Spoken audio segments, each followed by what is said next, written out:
Who knows what will happen after this weekend, because this is traditionally the first holiday for college students to come home and visit family and friends. Well, today we heard warnings from health experts and colleges asking students to stay put this weekend. Our chief investigative reporter Morgan Lowe has this story. Arizona's 3 public universities are reporting COVID cases, from just a couple dozen at NAU to nearly 500 at U of A to almost 1,000 as of last night at ASU.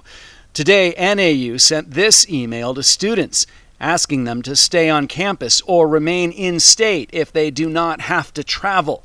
That's good advice, according to Dr. Andrew Carroll. I think that's a great idea. Carroll says students who come home for the holiday weekend could bring with them an infection, even if they're not showing symptoms. And those folks are going to spread now to the bars, to local hangouts and restaurants, and even going back home for a 3-day weekend.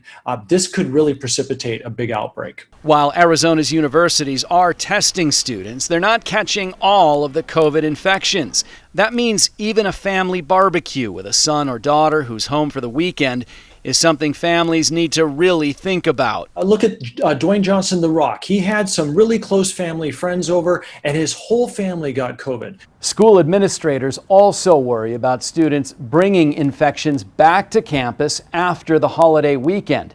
And public health officials across the country are now urging students who get sick while they're at school to remain in isolation at the universities rather than coming home to recuperate. I'm Morgan Lowe for Arizona's Family.